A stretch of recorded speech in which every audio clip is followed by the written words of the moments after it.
De acordo com dados do IBGE, mais de 11% dos brasileiros já perderam seus dentes. Por ser um tratamento que consegue aliar fatores estéticos com a melhora da saúde bucal, a procura pelo procedimento cirúrgico é grande. Mas alguns cuidados antes de receber o implante devem ser ainda maiores para evitar sérios problemas no pós-operatório e garantir um resultado adequado ao tratamento. Para falar sobre o assunto e tirar muitas dúvidas, a gente recebe aqui no estúdio o cirurgião bucomaxilofacial implantonista, Dr. Paulo Tadeu. Seja muito bem-vindo, doutor! Muito obrigado mais uma vez pelo convite. Obrigada, doutor! Vamos tentar solucionar as dúvidas dos telespectadores aqui, sem dúvida. Doutor, Sim. Quando a gente fala em implantes... eu pedi para você colocar o... Aí, Opa, aí, pronto. Soltou aqui. Quando a gente fala sobre implantes, doutor, o que são os implantes? Na verdade, os implantes são raízes artificiais, né, que são colocadas nos ossos maxilares daquelas pessoas que perderam um ou mais dentes. E eles funcionam como suporte para a gente reabilitar ou com um dente, no caso de unitário, vários dentes ou até mesmo todos os dentes do paciente. Que é diferente da dentadura, doutor? Sim, a dentadura ela é presa na mucosa. Nós chamamos a dentadura, ela tem o nome científico, né? O nome que é prótese total muco suportada, que é aquela que a gengiva suporta. Só com o passar dos anos, aquela gengiva vai reabsorvendo, o osso vai reabsorvendo e se torna muito difícil daquela dentadura parar no lugar. Aí os implantes vieram, a princípio, para esse tipo de paciente que não conseguia usar as dentaduras, né? E eles eram chamados até então de inválidos orais, porque eles não conseguiam comer, as dentaduras não paravam e foi a partir daí que desenvolveram os implantes para ser uma dentadura fixa. Que interessante, né? Faz todo sentido, porque a gente sabe mesmo, né, que os avós, lembra muito dos avós Exatamente. Que ficava larga a dentadura, enfim. Nossa, muito interessante. Você sabe, e interessante esse fato, que o implante não é algo tão novo. É de bastante tempo. Sim, os implantes que nós usamos hoje, que são a nova geração dos implantes, que nós chamamos de implantes ósseo integrados, são implantes que colam no osso, literalmente. Existe um processo biológico que as células de osso se aderem à superfície do implante. E é muito difícil até você conseguir remover o implante depois que ele tiver, entre aspas, calcificado, integrado no tecido ósseo. Isso começou na década de 60, na Suécia. Que incrível, doutor. Quando você falou isso, que ele cola no osso, daí já vem as perguntinhas que a gente vai falar dessa pauta, né? Sim. Quem não pode, de repente, ter um implante? Olha, via de regra, o implante é para todos. Mas existem situações que exigem mais cuidado, né? Principalmente pacientes fumantes, né? Os tabagistas, esses têm uma perda, um déficit da reparação óssea que vai levar muitas vezes a insucesso dos implantes. Nós temos uma estatística que os implantes ósseo integrados têm um sucesso acima de 95% no paciente saudável. No paciente fumante, cai para 50%, 60%. Olha isso. Então, a cada 10 implantes que você coloca no fumante, a probabilidade de você ter erro são em 5. Quase que metade ou 6. Então, assim... E ele não pode fumar depois que põe. A ideia é parar de fumar. Não pode. O que acontece? A nicotina, como agisse como se fosse uma medicação, ela faz com que haja uma microconstrição periférica. Os vasos se fecham na periferia dos capilares. E isso gera uma falta de nutrientes e oxigênio chegar nas células, principalmente nas células que vão reparar. Como é um processo biológico, eu preciso que as suas células estejam ativas, vivas e nutridas. E o cigarro, justamente, ele vai dificultar essa nutrição. Então, acaba que aquele osso ao redor do implante, ao invés de ter um osso vivo, ele morre. E o implante não vai ficar. Quem tem, por exemplo, problema de perda óssea, doutor, também tem esse problema? Sim, sim. Existe um problema que é quase que o inverso. A pessoa, quando tem uma osteopenia ou uma osteoporose, seja por qualquer etiologia, ela passa por tratamentos para reforçar os ossos. E a osteoporose, a osteopenia, ela é mais evidente em ossos longos, em ossos grandes, como fêmur, quadril, úmero, até mesmo na coluna.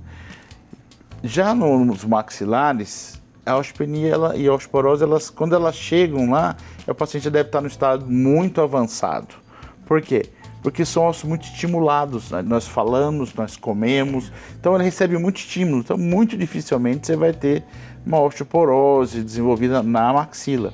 E o que acontece? Muitos desses pacientes com osteoporose fazem um tratamento com bifosfanatos, que são uma série de medicação que faz com que aquelas células que reabsorvem o osso para que ele seja renovado o tempo todo, porque o osso nosso ele é renovado dia a dia. Nós temos células que reabsorvem e outras que fazem o osso novamente. E no caso essa medicação para osteoporose, faz com que os ossos da maxila e mandíbula ficam muito duros e suscetíveis à infecção, a quebrar, de tão rígido que eles ficam. E é um problema. Pacientes que fazem uso de bifosfanatos não são qualificados, em grande maioria, para colocar implantes. E os que já têm implante e começaram o tratamento, precisam fazer acompanhamento criterioso com o dentista a cada 2, 3 meses, porque uma infecção pode levar à perda do tecido ósseo ali. E doutor, e quem já tem alguns problemas cardíacos ou o próprio diabetes, que a gente sabe que demora para cicatrizar, como é que funciona? O diabético, geralmente, pessoas cardíacas, pacientes, que a gente fala de pacientes especiais, eles precisam de todo um acompanhamento prévio, né? A gente tem pacientes diabéticos, nós temos que encaminhá-lo para o endocrinologista, para ele fazer todo o controle do açúcar, porque a diabetes na boca favorece muito a infecção. Então, a cobertura com antibióticos tem de ser maior, né? A gente sempre encaminha o paciente também para o clínico e para o cardiologista dele, para poder fazer uma avaliação cardiológica, né? Às vezes, a gente encaminha também para o anestesista, quando nós fazemos procedimentos hospitalares, né? Por exemplo, pacientes que precisam de um controle especial, um cuidado a mais, muitas vezes a gente tem optado em fazer em ambiente hospitalar, porque aí a gente tem uma retaguarda melhor no hospital do que na clínica, do que no consultório odontológico. Mas se tiver controlado, é super possível. Super possível. Nós chamamos, existe uma classificação onde o paciente saudável e totalmente apto, nós chamamos de ASA 1, que é uma classificação da Associação Americana de Anestesiologia. O ASA 2 seria o paciente que tem diabetes, ele é hipertenso, tem alguma coisa, mas ele controla. Então, ele é ASA 2 porque você sabe que ele está fazendo uso de medicação, está fazendo controle de uma doença pré-existente. Mas ele se torna um paciente totalmente apto a receber o implante. Quando nós temos o paciente ASA 3, que é uma evolução, é o paciente que tem alguma doença sistêmica, como diabetes ou como hipertensão, alguma doença cardiovascular, mas que ele não está tratando.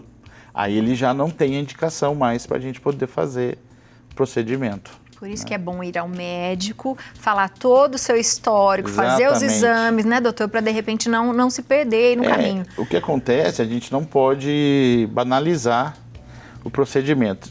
Às vezes a pessoa fala, é só um furinho, é um parafusinho, é um implante, usa até no diminutivo, né, para criar uma situação. Diminutivo, um trabalhão desse, né, doutor? Pois é, mas não pode banalizar. É um procedimento cirúrgico, é um procedimento cirúrgico que envolve osso, uma osteotomia, e isso gera uma série de agressões ao organismo que ele tem que reagir ao organismo. E principalmente no caso do implante, o organismo tem que estar muito bem para ele poder, as células, né, como eu falei, é um processo, todo esse processo biológico, essa fisiologia da integração possa acontecer. Boa. Nós temos um depoimento aqui, vamos assistir juntos. Sim. Sou Cristiane, hipertensa, diabética, portadora de angina Brismetal, tenho histórico de síncope de repetição cardíaca com a realização de 2 ablações e a implantação de um aparelho tipo Looper. Tive um AVC, um acidente vascular encefálico. Sou portadora de neuropatia periférica, de membros inferiores e superiores. Faço uso diário de 25 a 30 comprimidos, entre eles Cardizen, Monocordil, Vastarel, Jardiance, entre outros. Em razão de problemas dentários apresentados, necessitei de implantes, os quais foram realizados com o Dr. Paulo Tadeu. Em razão do meu alto risco cirúrgico, frente às múltiplas comorbidades e histórico médico, foi todo o procedimento cirúrgico odontológico realizado em um centro cirúrgico hospitalar com a presença de um anestesista. É certo que não apresentei nenhuma intercorrência e com isso estou terminando o meu tratamento odontológico, que já tem mais ou menos 1 ano e meio. Que demais, doutor. Tá vendo? É o que eu falei, todo mundo pode fazer desde que a pessoa, né, seja controlada, que a gente consiga segurar. Você vê, uma paciente como ela, a gente conseguiu fazer os implantes sem problema nenhum. Mas ela passou pelo cardiologista, passou pelo neuro, foi feita toda uma avaliação, ela foi preparada para poder chegar nesse estágio de poder fazer. A gente até brinca que eu troco 2 pacientes fumantes por um diabético. Porque é pior que a doença, né? Seja uma doença preocupante, doença, mas é mais controlável do que, de repente, quem fala que vai parar de fumar e não fuma, né, doutor? Exatamente. Olha, nos Estados Unidos existe um controle muito maior do que aqui no Brasil. E, realmente, alguns procedimentos, principalmente procedimentos estéticos, não é feito em fumantes. Olha que interessante. Né? Gente, para de fumar, por favor. Pelo doutor, amor de Deus, vamos parar. Como que a gente mantém? Como que é a higiene? O que a gente tem que se preocupar depois que a gente faz um implante? A gente tem que imaginar um implante como se fosse um dente, um dente natural. O dente natural você precisa escovar, passar fio dental, ir a cada 6 meses no dentista fazer o controle, e para o implante é a mesma coisa. Né? O implante tem que ter uma manutenção, a manutenção preventiva, não deixar acontecer para nos procurar. Então a gente tenta orientar nossos pacientes e tá a cada 6 meses retornando para que a gente possa reapertar alguns parafusinhos dos implantes, que a gente possa remover as próteses, levar a prótese a ser higienizada, passar a prótese no ultrassom, novo polimento, colocar de volta, alguns reapertos. Então, assim, existe toda essa manutenção, que como o dente, você tem que ir fazer a limpeza periódica, os implantes também precisam, né? Os implantes não são melhores que os dentes, né? Na verdade, eu até falo, os dentes são muito melhores que os implantes, mas os implantes hoje é a melhor solução para você substituir um dente perdido. E mais confortável, né? Devolve uma autoestima para as pessoas, Sem uma dúvida. segurança, né, doutor? Muito maior. Imagina uma pessoa que usava dentadura e hoje tem implantes, ela pode morder uma maçã, né, que não tem problema nenhum. Né? Muitos pacientes chegam e falam o grande teste do implante: doutor, vou poder comer torresmo? Eu falo, ai meu Deus. Vai com calma, mas pode. Pode, mas vai com calma, cuidado com esse torresmo. Doutor, eu tenho umas perguntinhas e achei umas interessantes, só pra gente encerrar. Sim. Mas a gente tem essa coisa, a gente já até falou assim, que somente os idosos podem fazer implantes dentários. É verdade ou não, doutor? Não, os idosos, quando deixam para fazer o implante depois de muito tempo, eles já vêm com uma perda óssea ao longo de todo esse tempo de vida, né? Uma prótese móvel, seja ela uma dentadura ou aquelas próteses que tem uns grampinhos, né? Uma removível, elas criam uma compressão na mucosa que faz com que você tenha uma perda entre 0,7 a 1 milímetro de osso por ano. Não parece muito a princípio, mas depois de 10 anos é muito osso. Então, um fator muito limitante para os pacientes fazerem implantes mais idosos é a pouca quantidade de ossos. Então, a gente lança a mão de algumas técnicas de enxertia, de recompor, reconstruir aqueles ossos que foram perdidos, né? A gente usa tanto enxertos do próprio paciente, que seria o melhor osso a me pôr na pessoa, é o dela mesmo. Como a gente usa também substitutos ósseos, de origem sintética, de origem mesmo humana, tem banco de osso humano, né? Tem o osso xenófobo, que é de outro animal, geralmente é osso bovino, que também é usado, né? Mas eu sempre falo para o paciente, o melhor é o seu mesmo, e é mais barato, porque é seu. Que é seu. Né? E vai se adaptar melhor, né, doutor? Não vai ter nenhum problema de rejeição, nenhum problema de sensibilizar o sistema imunológico, porque é o osso dele mesmo, né? Fazíamos há uns anos atrás muito mais enxerto autógeno, mas tinha às vezes um desconforto da pessoa falar, vou tirar o osso da onde, como que eu vou fazer? Então, às vezes acabava sendo 2 cirurgias, 2 procedimentos. Às vezes, quando era pouca quantidade, nós tirávamos dentro da boca mesmo, de algum lugar. Grandes reconstruções, a gente tinha que tirar um pedacinho do ilíaco, que é o ossinho da bacia, para poder reconstruir, né? Eu ainda acho que é uma das melhores técnicas, mas tem essa comorbidade maior.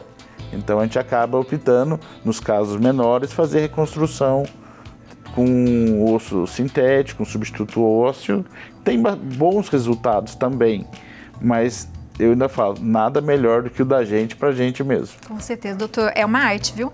É um sem trabalho dúvida. Artístico incrível. E você de casa, você tem que ir no implantonista, né, doutor? Sem Por dúvida, favor. vamos no implantonista procurar um especialista na área, é importante, né? Às vezes, se você tiver insegurança em relação ao colega, você pode entrar, o site do Conselho Federal de Odontologia tem um link ali para você conhecer o profissional. Você coloca o nome dele e ele vai falar se o colega é realmente especialista, se tem a especialidade reconhecida pelo conselho, entendeu? Isso dá uma segurança também para o paciente na hora de fazer o procedimento. Com certeza. Muito obrigada. Seja Eu que sempre agradeço bem-vindo. poder esclarecer um pouco essas dúvidas para os colegas, para os pacientes, né? E agradeço mais uma vez pelo convite. Eu que agradeço, doutor, e parabéns pelo seu trabalho, que é incrível, viu, Muito minha obrigado. gente? Você de casa aproveita para seguir o doutor, para fazer perguntas para ele te ajudar também, ó, @Dr. Paulo Tadeu, tá aparecendo para você aí na tela, o telefone é o 12 996 20 92 44. Obrigada, doutor. Muito obrigado. Mais uma vez.